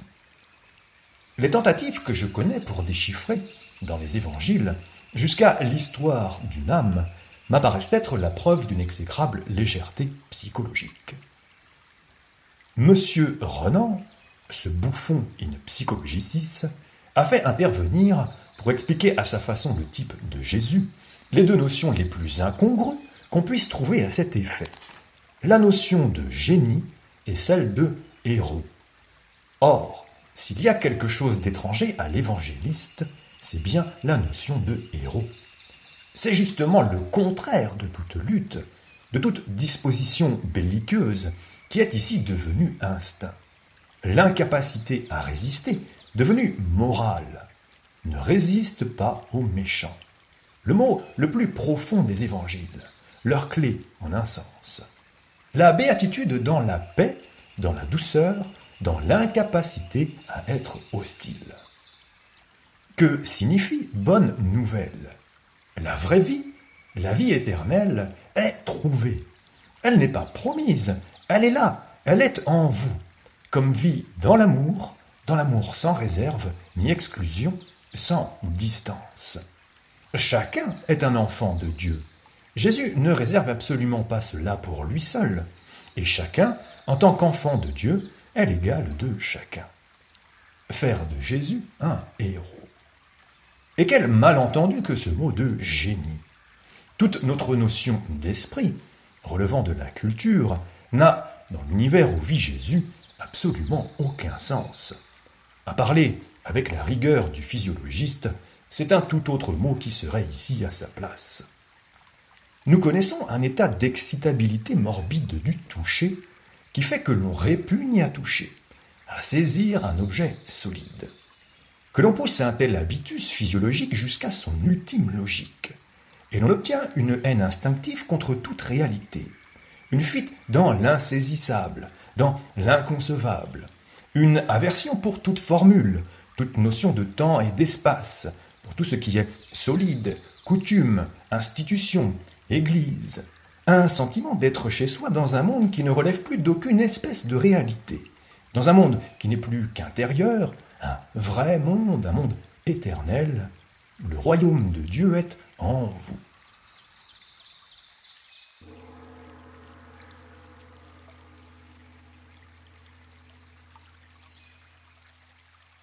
La haine instinctive contre la réalité. Conséquence d'une susceptibilité extrême à la souffrance et aux excitations, qui ne veut absolument plus être touchée, parce qu'elle ressent trop profondément tout attouchement. L'exclusion instinctive de toute aversion, de toute hostilité, de toutes les barrières et les distances dans le sentiment, conséquence d'une extrême aptitude à la souffrance et aux excitations, qui ressent d'emblée toute résistance, toute obligation de résister, comme un insupportable déplaisir, c'est-à-dire comme nuisible, comme déconseillé par l'instinct de conservation, et ne connaît la béatitude, le plaisir, qu'en cessant d'offrir une résistance à quiconque, au mal et au méchant. L'amour comme unique, comme dernière possibilité de vie.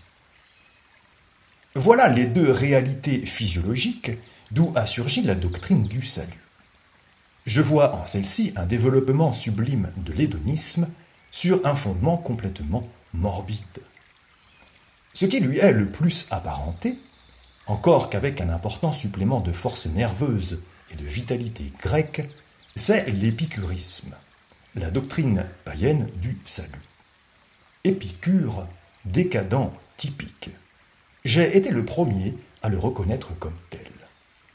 La crainte de la souffrance, même de l'infiniment petit dans la souffrance, voilà qui ne peut finir autrement que dans une religion de l'amour.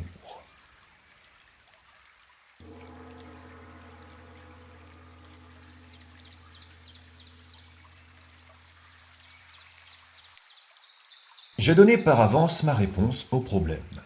Elle implique que le type du sauveur nous soit parvenu seulement au prix d'une grosse défiguration. Cette défiguration est très vraisemblable. Un tel type, pour diverses raisons, ne pouvait rester pur, entier, exempt d'ajout. Le milieu où évoluait cette étrange figure doit lui avoir laissé des traces, et davantage encore l'histoire, le sort de la première communauté chrétienne.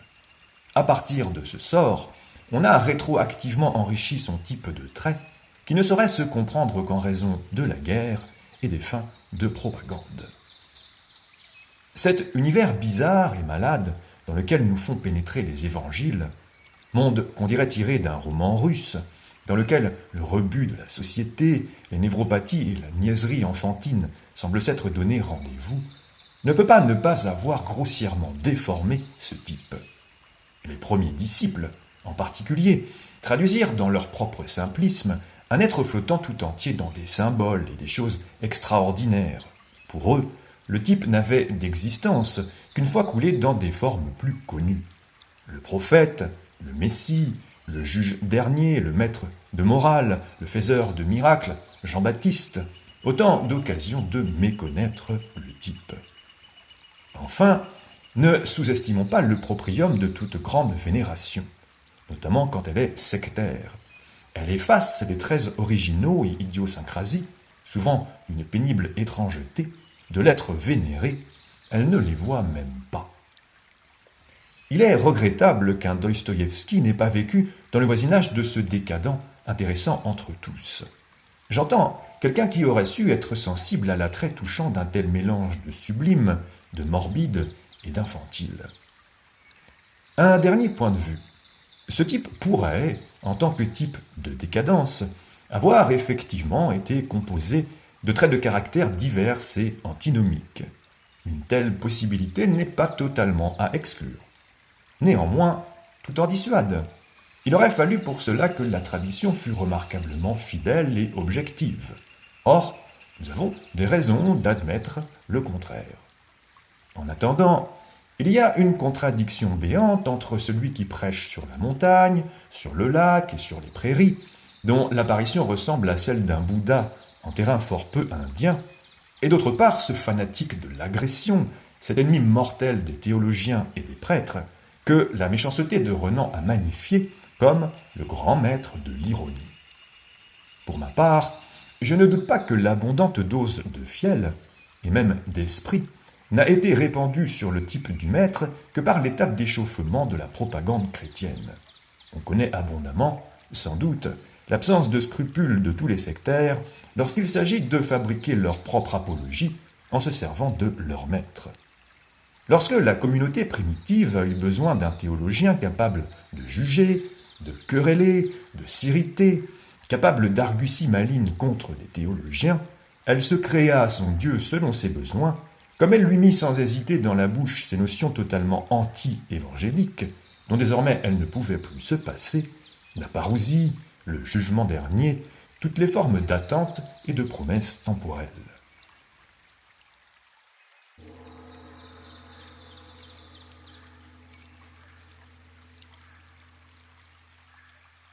Encore une fois, je m'oppose à ce qu'on inscrive le fanatisme sur le type du sauveur. Le mot irrésistible qu'emploie Renan suffit à annuler ce type. La bonne nouvelle, c'est justement qu'il n'y a pas d'opposition. Le royaume des cieux appartient aux enfants. La foi qui s'exprime ici n'est pas une foi remportée de haute lutte.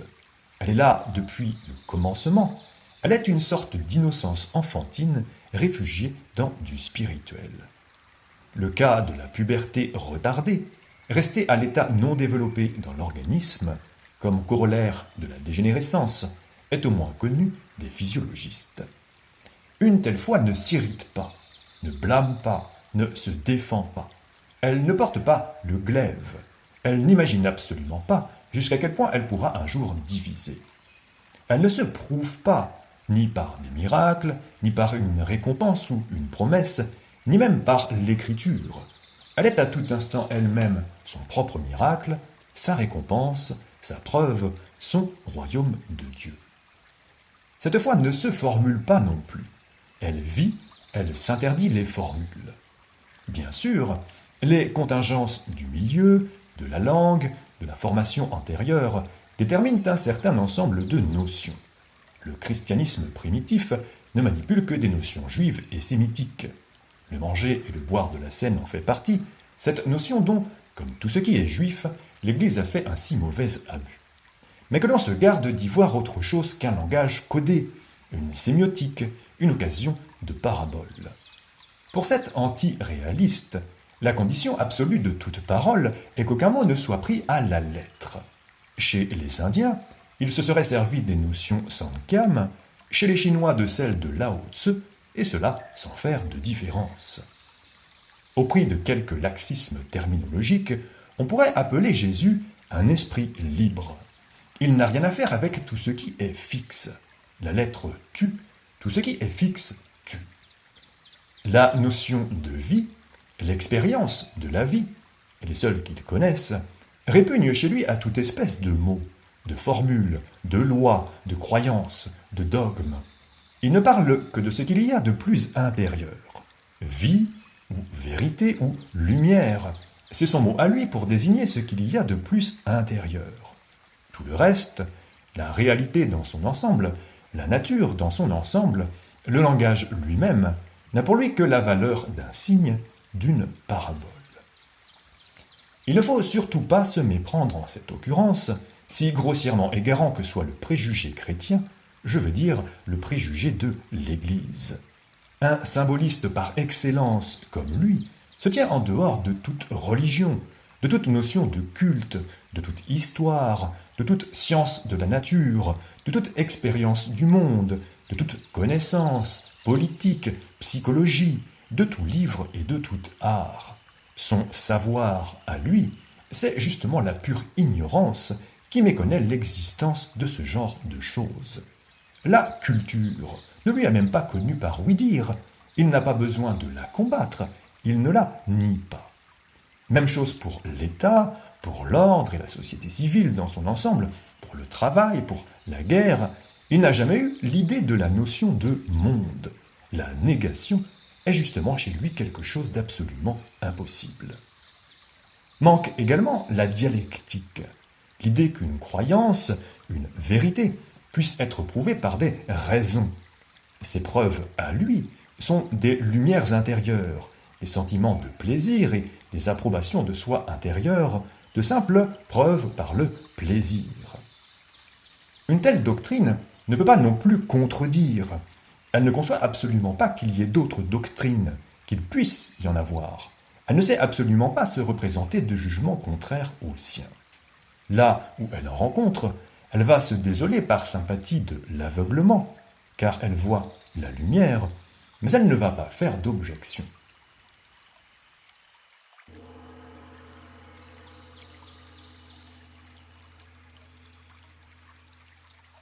Dans toute la psychologie de l'évangéliste, la notion de faute et de châtiment fait défaut.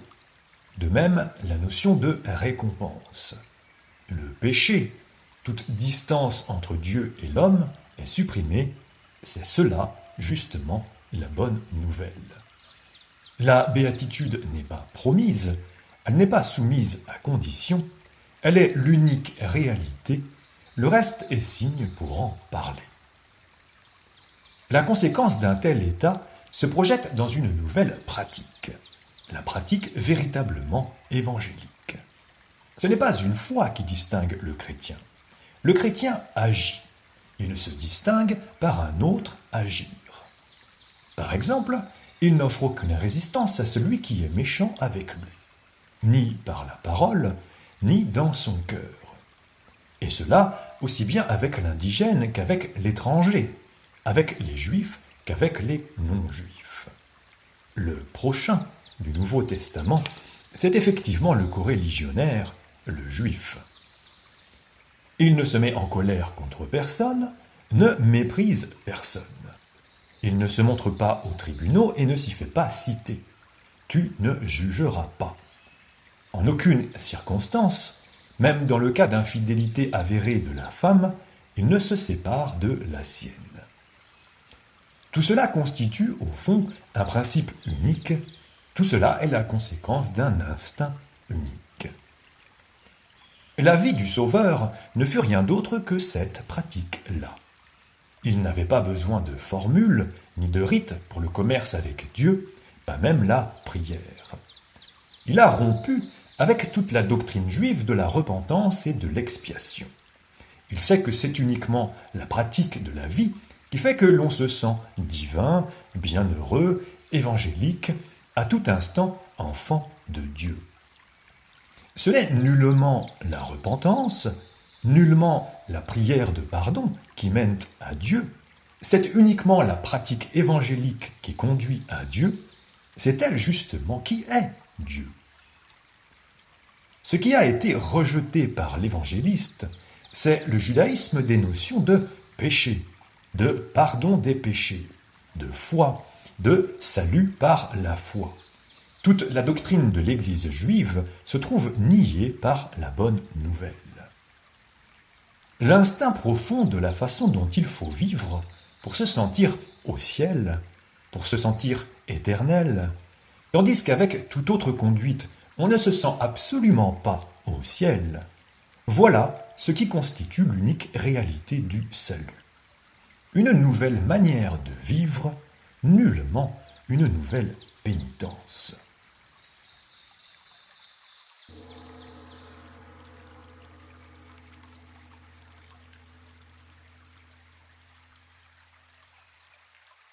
Si je comprends quelque chose chez ce grand symboliste, c'est qu'il ne tenait pour réalité, pour vérité, que les réalités intérieures, et qu'il ne comprenait le reste, tout le naturel, le temporel, le spatial, l'historique, que comme des signes, comme l'occasion de paraboles.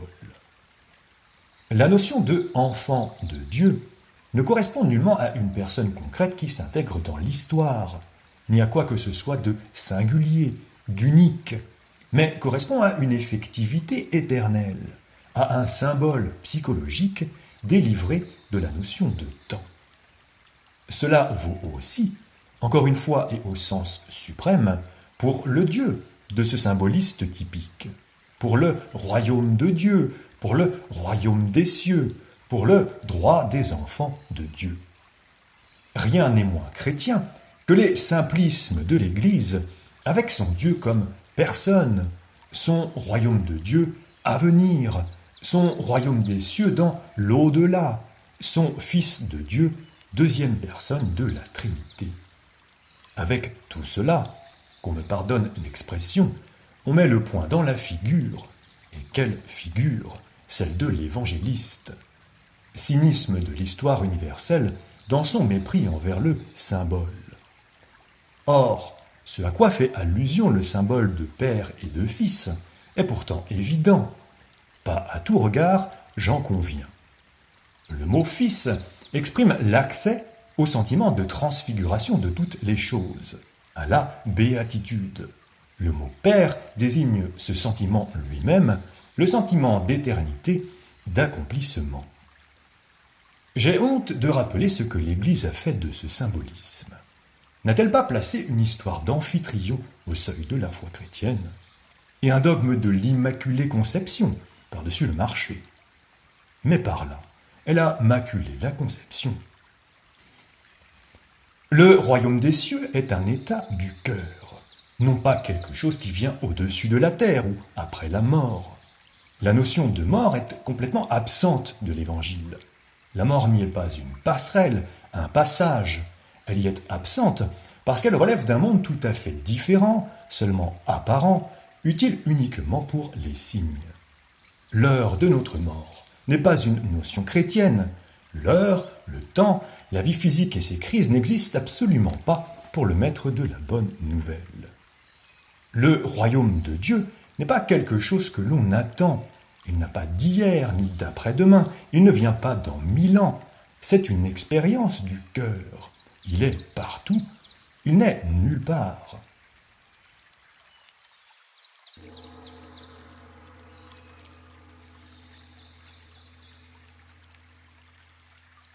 Ce joyeux messager est mort comme il a vécu, comme il a enseigné. Certes pas pour sauver les hommes du péché, mais pour montrer comment il faut vivre. C'est la pratique qu'il a léguée à l'humanité. Son attitude devant les juges, devant les sbires, devant les accusateurs, les calomnies et les sarcasmes de toutes sortes, son attitude sur la croix. Il ne résiste pas, il ne défend pas son droit, il ne fait aucun geste pour détourner de lui l'extrême. Bien plus, il le provoque. Et il supplie, il souffre, il aime avec ceux en ceux qui lui font du mal. Enseigner à ne pas se défendre, ne pas se mettre en colère, ne pas rendre responsable, mais ne pas résister au méchant, lui montrer l'exemple, l'aimer.